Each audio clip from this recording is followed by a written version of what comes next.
Hello guys, and welcome back to another video. We are indoors today because it's just far too hot to be outside in the shed. The weather is getting so lovely, and I hope you are all enjoying it and also keeping safe. Today we're looking at how to get ready for your new class in September. What type of things you have to do with your classroom to make sure it's ready. Now this can apply to you, obviously you've got a class now and you're thinking about your next school year, and also if you're about to move into a classroom that you've never been in before, if you're moving into your first year of teaching, what type of things do you need to think about getting ready to make sure they are sorted for the new school year. It's always one of those jobs that kind of creeps up on me at the end of the year, and all of a sudden, like, oh right, one sec, we've got to get all that sorted, and there's so much you've got to organise and get prepared and get ready. So the first thing to think about is in your classroom, your wall displays. What kind of displays do you need up there? What type of things are going to help you out, and what do you need to have ready? Each school will have a different policy about displays. They'll have certain things you need to have up on the walls, certain things that they're not bothered about having up on the walls. So make sure you first of all check that out in whichever school you are in. What are their policies about displays and what rules do they have that you need to follow? Then once you've made sure you're following them and you've got all those unsorted, what type of things do you want up there? Do you want a reading display? Do you want a display to encourage good behaviour? Do you want a display for like your maths and your English working walls to put up work for each lesson that you're teaching, to give them some helpful tips, helpful hints about what they need to do? How are you going to get your walls looking like they're helpful for the children and also looking like they're displaying the work that they've done and celebrating the hard work that they've put in? So get those displays, have a look at them, and make sure that first of all you're following the policies, and then you've got everything else that you want up there as well, because every school will have a different policy, and that's obviously the most important thing that you need to make sure you are following. Once you've sorted your wall displays out and you know they're looking nice, then you need to think about the actual classroom. So we've actually just finished today sorting out the classroom,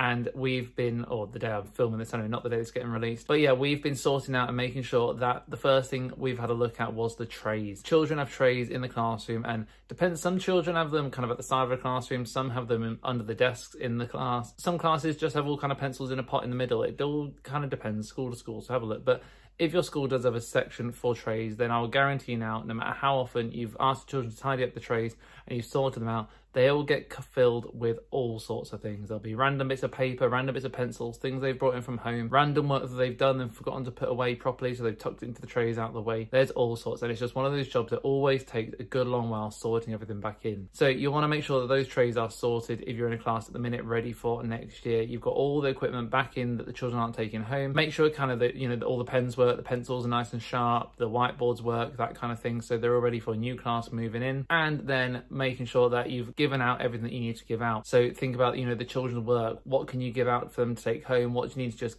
be got rid of? What type of things you need to keep as evidence of what you've done for this year? Make sure you're thinking about all those types of things, because they're tricky questions where it's the end of the year and you just want to get it sorted, and make sure you get those questions answered and you know that what you're doing is right. Because the worst thing is to come back in September and someone asks, have you just got this from last year, and you don't for whatever reason, you might have forgotten about it, that kind of thing. So make sure you check about what you can and can't do. But yeah, once you've got the trays sorted, that's kind of half the battle, because once they're empty and once they're nice and sorted and clean, then you can start looking at how you're going to move on from there. So what are you going to do in terms of making sure children are taking their stuff home? I always make sure that I ask the parents to send them in with kind of an extra bag or something.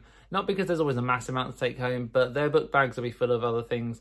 Their backpacks will be full of lunch boxes. So if they just have, you know, a bag for life from Tesco, somewhere like that, they can just put all their stuff in, take it home, then they've got it all to keep at home and look after. And make sure that obviously you're following GDPR rules for anything that is got rid of in school, and, you know, taking names off stuff, that kind of thing is always very important. So at this point, you've done your wall displays, you've sorted the trays out, you've sorted out all their old books, and you've got rid of everything. Now we're looking at the new class coming in. What type of things you need to do for them? So you need to make sure you've got all the right equipment for them coming up. Have you got all the books sorted? Are all the books labelled?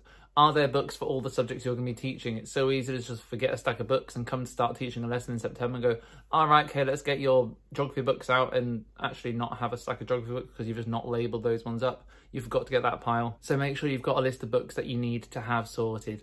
Make sure you've got everything in kind of neat piles, organised piles, and that they're all there ready to get labelled up and given out. When the children move up into a new class, you want all their books to be there in a stack, ready to go, so you can just get them out, put them in front of them and start using them straight away.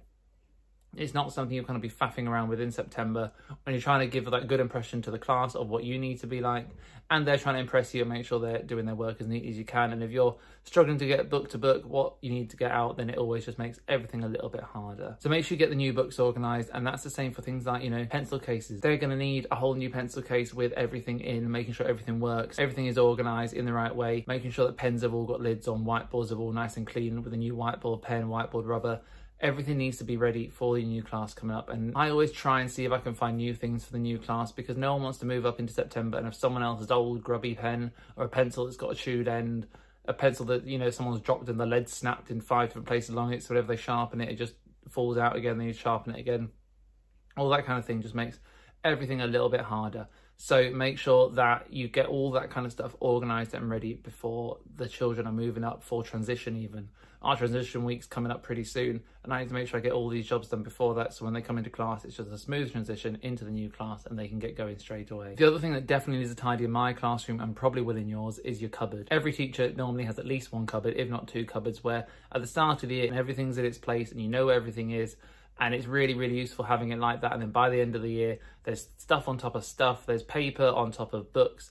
You've got things where they were in a really good place and now they've been moved because you've moved on to something else for the rest of the year. And it just gets into a bit of a mess. And so you need to make sure you spend a bit of time sorting out the cupboard in your classroom. That's one of the jobs I normally try and do over the summer holidays. So either just after the end of the year, or I'll come in just before the school year starts in September and I get that all nice and tidy. Just pull everything out, organise it all, get rid of things I don't need, put things back where they should be going, and then make sure that everything is kind of set up, ready for me for the new school year. But yeah, sorting out a teacher cupboard, it's one of those jobs where I don't particularly enjoy it. I'm not really a big person that loves organising things, but when it is done and it is organised, it is really, really useful. And I always kind of ask for a bit of help from people who are better organising than me. So thank you very much to all you guys that do help me quite a lot with my organisation. But yeah, making sure that cupboard gets tidied up is always a very important job that, again, can take a little bit longer than what you think. So now you are looking like you're all ready. You've got all the books, you've got all the trays sorted, you've got all the equipment out, you've got everything sorted and ready. What is it we're missing now? The last thing to have a think about is your seating plan. Where are the new children going to sit? How are you going to seat them? Are you going to think about, are you using rows? Are you using table groups?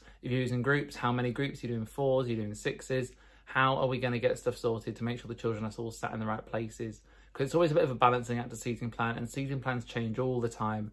There's never really a perfect idea for where everyone is sat, but generally you can organise it so children are sat next to someone who they'll get along with, they'll also work well with, and you know, they'll just be a nice learning environment in that classroom. And that's always what your aim is with a seating plan, is to generate a nice working environment. It's not to have people sat next to each other who they get along with on the playground. It's having children sat next to people who they'll work well with, or they'll just work well next to. Big thing about year 5, the year that I teach, is about working independently. So I'm not necessarily worried about if they can work well together, as long as they can work well next to each other, and then that is good enough for me. Get that seating plan organised, and that's something I need to have a look at before transition starts to make sure that I've got all the children sat in the right places.